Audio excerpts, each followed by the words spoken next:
না শোনাই আমি খাবো না, না মামনি আমি খাবো না, না না না না না শোনাই আমি খাবো না। কার কথা বলছি তোমরা বুঝতে পারছো? নিশ্চয়ই বুঝতে পারছো। Hello friends, good evening. তোমরা সবাই কেমন আছো? আশা করি ভালোই আছো। আবার তোমাদের সামনে আরেকটা ভিডিও নিয়ে আমি আবার চলে আসলাম। কার কথা বলছি নিশ্চয়ই তোমরা বুঝে গিয়েছো। এই কচি খুকিটার কথা বলছি, জি রিমি। রিমি তোমাকে বলছি, তুমি তো কয়েকদিন আগে বাবার বাড়ি চলে গেলে, আবার ঠিক চলে এসেছো তো খুব ভালো করেছো। কিন্তু এখন যে ওয়াইটিতে এত ঝড় তুফান উঠছে তোমার জন্য, কেন? গিয়েছে তো ঠিক আছে, কিন্তু গিয়েছে এখানে এত কাণ্ড করেছো, এত মানে বন্ধুদের সঙ্গে মিলে এত কুকীর্তি বিকীর্তি করেছো, সেটার জবাব এখন কে দেবে বলো? কে দেবে জবাব?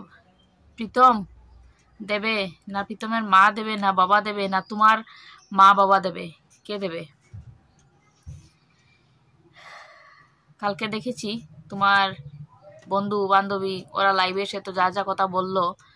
হ্যাঁ, তুমি নাকি মাঝ রাতে কোথায় চলে যেতে, এক্স বয়ফ্রেন্ডের সাথে গিয়ে আড্ডা দিতে, কি কি করতে, মানে আমি আমার মুখ থেকে আসছে না ওইসব কথা। তুমি নিশ্চয়ই বুঝতে পারছো।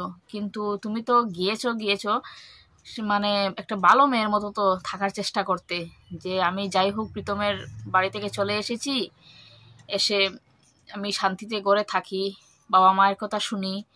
হ্যাঁ, একটা ভালো মেয়ে, ভালো বউয়ের মতো থাকতে তুমি। কিন্তু না, তুমি সেই ছোট্ট কুকির মতো কাজ করেছো। এদিকে যাওয়া সেদিকে যাওয়া, দেখলাম তো তোমার ভিডিও।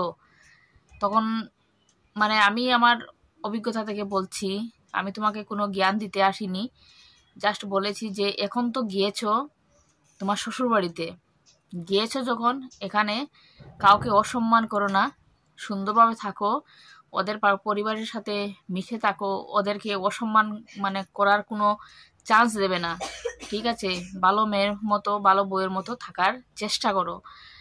আর প্রীতম যে তোমাকে নিয়েছে, প্রীতম তোমাকে গ্রহণ করেছে তুমি সেকেন্ড বার আসার পর, কিন্তু সেই ছেলেটা ভালো কাজ করেছে, মানুষের মতো মানুষের কাজ করেছে, যে তোমাকে আবার গ্রহণ করেছে, ওর বউয়ের দরজায় আবার এনে রেখেছে। কিন্তু তুমি যে কতটুক মানে কি করবে সেটাই মানে সবাই ভাবছে।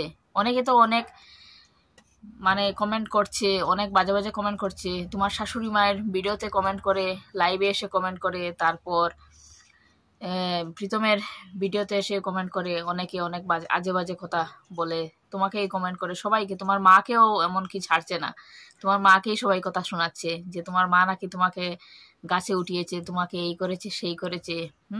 মায়ের ভালোবাসা থেকে যদি কেউ মানে ইয়ে করতে পারে, তাহলে তুমি একমাত্র মেয়ে, যে তোমার মায়ের কোনো মানে কথাবার্তা কোনো কিছুই তুমি রাখোনি। ঠিক আছে? তোমার মা তোমাকে হয়তো ভালোবেসে তোমাকে একটু উপরে উঠেছে, তাই বলে কি তুমি একদম আকাশে উড়ে যাবে নাকি? মায়ের কথা তো শুনতে লাগে, সবাইকে শুনতে লাগে, আমরাও শুনেছি, তুমিও শোনার চেষ্টা করতে, কিন্তু তুমি না, সেই তুমি ডানা লাগিয়ে এদিকে সেদিকে তুমি উড়ে বেরিয়েছো। আর এখন সেই সব কথা উঠছে, তোমার একদম কাছের মানুষ এসে কত না কিছু বলছে, আগে যা যা করেছিলে তুমি। কিন্তু এখন তো তুমি প্রীতমের ঘরে গিয়েছো, মানে কিভাবে যে ওরা তোমাকে গ্রহণ করেছে আমি সেটাই বুঝতে পারছি না। প্রীতম ভালো ছেলে, প্রীতমের মা বাবা ভালো মানুষ ওরা, এর জন্য তোমাকে ওরা গ্রহণ করতে পেরেছে, কিন্তু অন্য কারোর পক্ষে এটা সম্ভব নয়।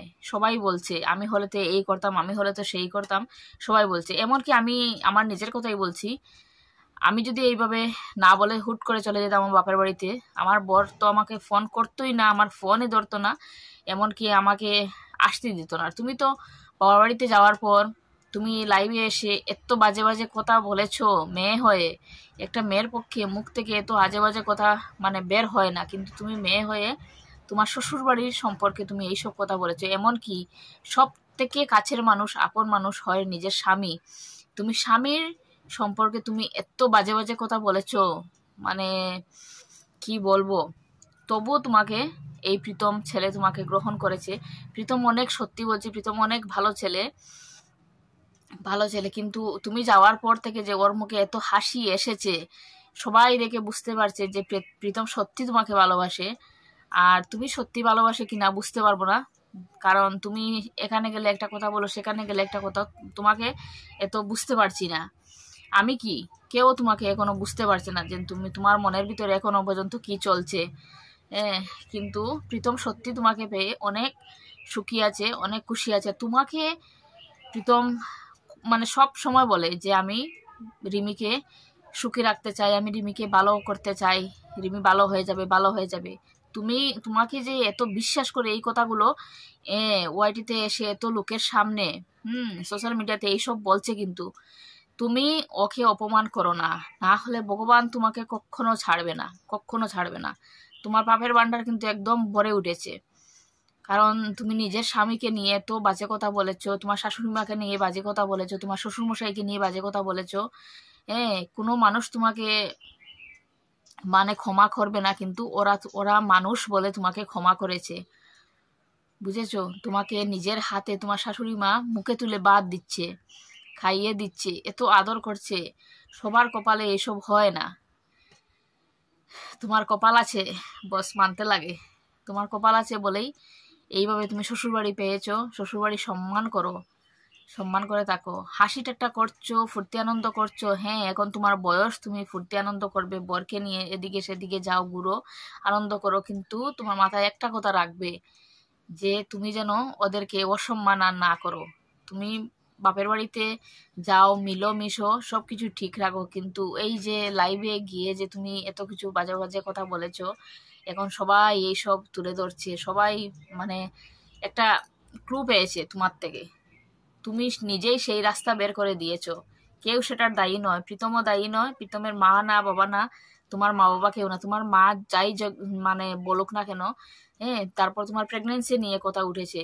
হ্যাঁ, তুমি যে ওই বাচ্চাটা নষ্ট করে দিয়েছো, বাচ্চাটা নষ্ট করে দিয়েছো, তুমি নষ্ট করেছো ঠিক আছে, প্রেগনেন্সি তোমার হয়েছে ঠিক আছে, তুমি ওষুধ খাওয়ার কি দরকার? তোমার মা তো ওই দিন ফোন করলে তো শোনালো প্রীতম যে তুমি নাকি, তোমার মা এনে দিয়েছে ঔষধ আর তুমি নিজে খেয়েছো। তুমি তুমি যখন প্রীতমকে এতই ভালোবাসো, এতই ভালোবাসো, বাচ্চাটা রাখলে না কেন তুমি? বাচ্চাটা যদি রাখতে, প্রীতম যাই বলুক না কেন, পরে ওর মায়াতে ও সত্যি তোমাকে নিয়ে আসতো, কিন্তু তুমি সেটা করলে না। তুমি হুট করে ওষুধ খেয়ে নিলে, প্রেগনেন্সি নষ্ট করে দিলে। তারপর তুমি আবার এই কচি মেয়ের মতো আবার ছোট ছোট কাপড় পরে এদিকে গিয়ে শর্ট ভিডিও করছো, সেদিকে গিয়ে শর্টস ভিডিও করেছো, ধূমপান করেছো, নেশা করেছো। এইসব কি? একজন মেয়ে হয়ে, একজন বাঙালি ঘরের মেয়ে হয়ে তুমি এইভাবে এদিকে সেদিকে গিয়ে উটপটাং ভিডিও করেছো, এইসব তো ঠিক না। আমি তোমাকে জ্ঞান দিতে আসিনি, তোমরা হয়তো আমার ভিডিও দেখে বলবে যে আমি আরেকজন এসেছি তোমাদেরকে জ্ঞান দিতে, কিন্তু আমি তোমাদেরকে জ্ঞান দিতে না, আমার নিজের ব্যক্তিগত থেকে আমি তোমাদেরকে বলছি। তোমার সেই দিন প্রীতমের ভিডিওতে যখন আমি রিমিকে দেখেছি, আমি ভাত খেতেছিলাম, ভাত খেতে খেতে আমি রিমির প্রীতমের ভিডিও দেখছিলাম, তারপর প্রীতমের মায়ের ভিডিও দেখছিলাম। হঠাৎ করে মানে প্রীতমের মায়ের ভিডিওটা অনেক আগের ভিডিও, একটা লাইভের ভিডিও ছিল, ওইটা দেখতেছিলাম। তারপর ভিডিওটা শেষ হয়ে গেল, তারপর হঠাৎ চলে আসলো প্রীতমের ভিডিও। প্রীতমের ভিডিওতে হঠাৎ আমি রিমিকে দেখে একদম অবাক হয়ে গিয়েছি। এ বাবা, প্রীতমের ভিডিওতে রিমি আসলো! রিমি যে কখন আসলো আমি কিন্তু জানি না সত্যি। হঠাৎ করে দেখলাম যখন, আর প্রীতমের মুখে কি হাসি রিমিকে নিয়ে, মানে সত্যি বলছি, তোমাদের যে এই সুখী পরিবার দেখে এত আনন্দ হচ্ছে। প্রীতম, তুমি সারা জীবন সুখী থাকো রিমিকে নিয়ে, আর রিমিকে আর যেতে দেবে না।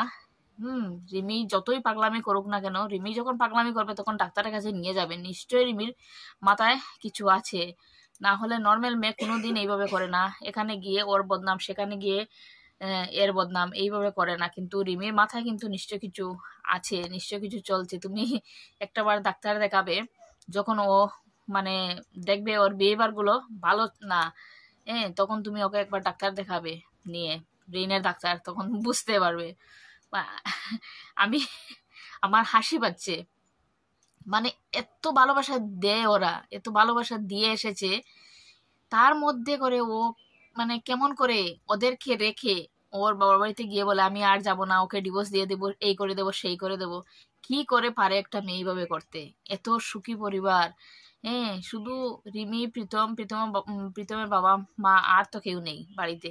তাও রিমির মা সব কাজ করে নেয়, রিমি অল্প হাতে হাতে কাজ করে দেয়। ভিডিওতে যা দেখি, জানি না ও আদৌ করে কি না, বলতে পারবো না, কিন্তু ভিডিওতে যা দেখি তাই বলছি। হ্যাঁ, কিন্তু রিমি যে কি করে এইভাবে ভুলে থাকতে পারে, এইভাবে আমি তো কোনো দিন কখনো পারবো না, কখনো পারবো না যে এত ভালোবাসা রেখে ওইখানে গিয়ে আমি ওদের কথা বদনাম করব, আবার চলে আসবো, এইভাবে পারবো না। এসেছো, ভালোই করেছো।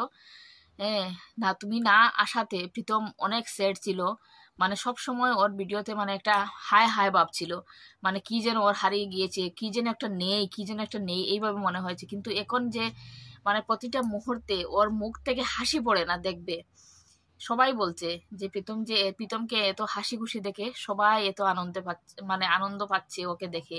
ওর ভিডিও দেখতে এখন মানে আগে যতটুকু ভালো লাগতো দ্বিগুণ এখন ভালো লাগে, কারণ ওরা দুজনা সত্যি খুব আনন্দ ফুর্তি করে থাকে। কিন্তু রিমি, তুমি ওকে আর ধোঁকা দেবে না, আর মানে যাওয়ার কথা বলবে না, আর যাবে না, চেষ্টাও করবে না, কারণ ওরা তোমাকে অনেক ভালোবাসা দিয়েছে, আর আশা করি অনেক ভালোবাসা দিয়েও রাখবে তোমাকে।